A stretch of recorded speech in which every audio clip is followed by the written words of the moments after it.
आज हम एक ऐसे पॉलिटिकल स्टॉर्म की बात कर रहे हैं जिसने ब्रिटेन की सियासत में एक तरह से हलचल मचा दी है। मामला लॉर्ड मैंडेलसन की अमेरिका में राजदूत के तौर पर नियुक्ति से जुड़ा है और इसका सीधा कनेक्शन बदनाम फाइनेंसर जेफरी एप्स्टीन से है। बिल्कुल।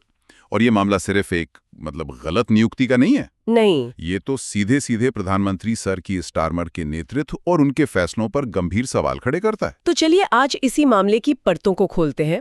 सरकार को अपने ही फैसले से पीछे क्यों हटना पड़ा, प्रधानमंत्री की कुर्सी पर क्या खतरा है और इस पूरे मामले में पुलिस की जांच कहां तक पहुंची है। तो सबसे पहले सरकार ने इन दस्तावेजों को रोकने की कोशिश ही क्यों की? देखिए, प्रधानमंत्री स्टारमर का जो आधिकारिक तर्क था वो ये था कि वो राष्ट्रीय सुरक्षा और कूटनीतिक संबंधों को नुकसान नहीं पहुंचाना चाहते। लेकिन उनकी अपनी ही लेबर पार्टी के नेता इस बात से सहमत नहीं थे।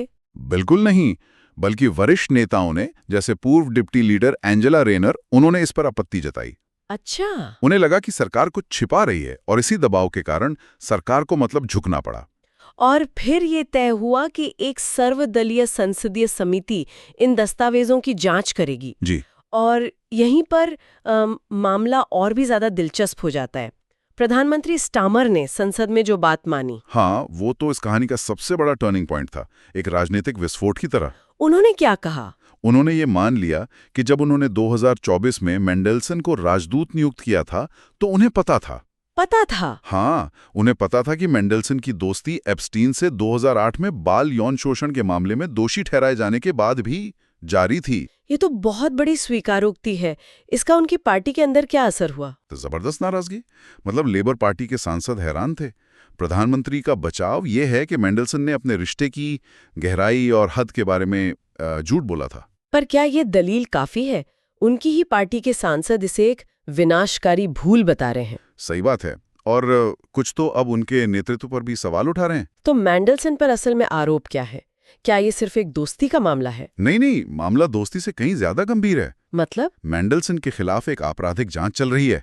आरोप है कि जब वे मंत्री थे तब उन्होंने सरकार की संवेदनशील जानकारी, जैसे सरकारी संपत्ति की बिक्री की योजना, और जो सबसे गंभीर आरोप है वो 2010 में यूरो को बचाने के लिए जो 500 अरब यूरो का EU बेलआउट पैकेज था, उसकी अग्रिम सूचना एप्स्टीन को दे दी थी। बाप रे, ये तो बहुत ही गंभीर है। जी। और अब लॉर्ड मैंडेलसन का क्या हुआ? उन्हें तो राजदूत के पद से बर्खास्त कर दिया गया है।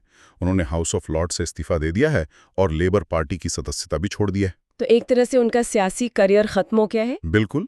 उन्होंने अपनी दोस्ती के लिए माफी तो मांगी है और कहा है कि उन्हें एप्स्टीन के झूठ पर विश्वास हो गया था। पर अब तो कुल मिला के अब हमारे सामने एक ऐसे प्रधानमंत्री हैं जो अपनी ही स्वीकृति से कमजोर हो गए हैं। एक पूर्व शीर्ष राजनायक हैं जिनका करियर खत्म हो गया है, और एक पुलिस जांच चल रही है जिसके नतीजे आने अभी बाकी हैं। अगर हम इसे बड़े परिप्रेक्ष्य में देखें तो ये सरकार के उच्चतम स्तर पर जांच परख और निर्णय लेने की प्रक्रिया पर एक बहुत बड़ा सवाल खड़ा करता है। सही बात है। ये दिखाता है कि कैसे अतीत के संबंध वर्तमान में इतने बड़े राजनीतिक संकट खड़े कर सकते हैं। और अंत में एक विचार, दस्तावेजों के सामने आने से पारदर्शिता तो आएगी, लेकिन जब कोई नेता निर्णय लेने में इतनी बड़ी चूक को सार्वजनिक रूप से स्वीकार कर लेता है तो सवाल ये उठता है कि वो और उनकी पार्टी जनता का विश्वास दोबारा कैसे हासिल करती है।